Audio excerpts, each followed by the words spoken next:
పాత ఉపాధి హామీ చట్టాన్ని యథావిధిగా కొనసాగించాలని కోరుతూ ఈ నెల 10 నుండి 12 వరకు అనంతపురం నుండి నార్పల మండలం బండ్లపల్లి వరకు సిపిఐ ఆధ్వర్యంలో నిర్వహించే పాదయాత్రను జయప్రదం చేయాలని ఉపాధి హామీ చట్టాన్ని నిర్వీర్యం చేయడానికి కేంద్ర ప్రభుత్వం కుట్రపూరితంగా వ్యవహరిస్తుందని దీన్ని అడ్డుకుంటామని సిపిఐ రాష్ట్ర కార్యదర్శి జి ఈశ్వరయ్య హెచ్చరించారు.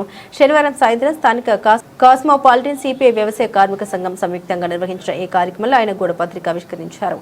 ఈ సందర్భంగా ఆయన మాట్లాడుతూ తాము అధికారంలోకి వస్తే రాష్ట్రంలో సంవత్సరానికి 4 లక్షల మంది ఉద్యోగాలు కల్పిస్తామని, నిరుద్యోగులకు 15,000 వృత్తి అందిస్తామని ఇచ్చిన హామీని కూటమి ప్రభుత్వం అమలు చేయడంలో విఫలమైందన్నారు. అలాగే మహిళలకు నెలకు 1,500 ఖాతాలోకి జమ చేస్తామని హామీ అమలు కాలేదన్నారు. అర్హులైన పేదలందరికీ గ్రామంలో 3 సెంట్లు, పట్టణాల్లో 2 సెంట్లు ఇళ్ల స్థలాలు మంజూరు చేసి ఇంటి నిర్మాణానికి 5 లక్షల వాగ్దానం ఇప్పటికీ నెరవేరలేదన్నారు.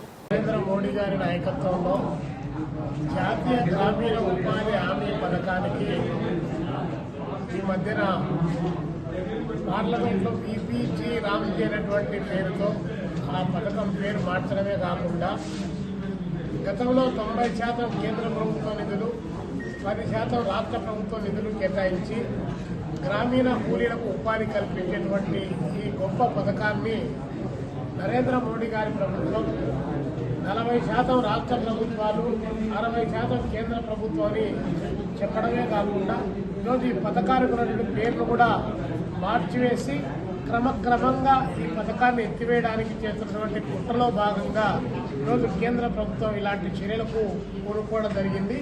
మేము ప్రధానంగా భారత కమ్యూనిస్ట్ పార్టీ సిపిఐ ఆంధ్రప్రదేశ్ వ్యవసాయ కార్మిక సంఘంగా మేము డిమాండ్ చేస్తున్నాం.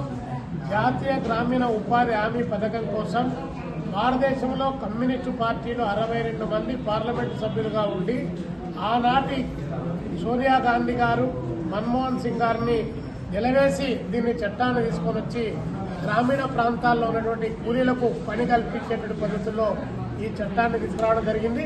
కానీ ఈరోజు నరేంద్ర మోడీ గారి ప్రభుత్వం పేరు మార్చడమే కాకుండా ఈ పథకాన్ని రద్దు చేయడానికి కావలసినటువంటి కుట్రకు శ్రీకారం చుట్టింది. బీపీజీ రామ్జీ అనేటువంటి పథకం పెట్టడంలో తన యొక్క దురుద్దేశం మహాత్మా గాంధీని నాథురామ్ వినాయక్ గాడ్సే అనేటువంటి వ్యక్తి చంపాడు కాబట్టి ఆ చంపినటువంటి పేరు పదే మహాత్మా గాంధీ పేరు వినిపించినప్పుడల్లా ఈ దేశంలో ఉన్నటువంటి 145 కోట్ల మంది బీజేపీ, ఆర్ఎస్ఎస్ సంఘ విద్రోహ శక్తులు అని చెప్పి భావిస్తారు. కాబట్టి ఈరోజు ఆ పేరును మార్చేటువంటి కార్యక్రమానికి కుట్రపడ్డారు.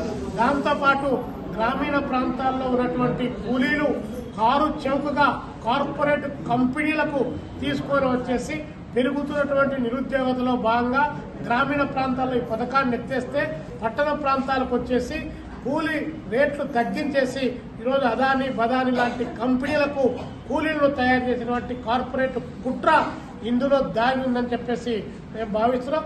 ఈ నేపథ్యంలో ఈ పథకాన్ని యాజ్ ఇట్ ఈజ్ గా కొనసాగించాలి. దాంతోపాటు కేంద్ర ప్రభుత్వమే 90% నిధులు భరించాలని చెప్పేసి డిమాండ్ చేస్తూ రేపు 10, 11, 12 తారీఖుల్లో అనంతపురం ఎస్కే యూనివర్సిటీ దగ్గర నుంచి అదేవిధంగా ఈ పథకాన్ని ఎక్కడైతే అనంతపురం జిల్లాలో బండ్లపల్లి దగ్గర ప్రారంభించారో అక్కడి వరకు 3 రోజుల పాటు పాదయాత్ర నిర్వహించబోతున్నాం.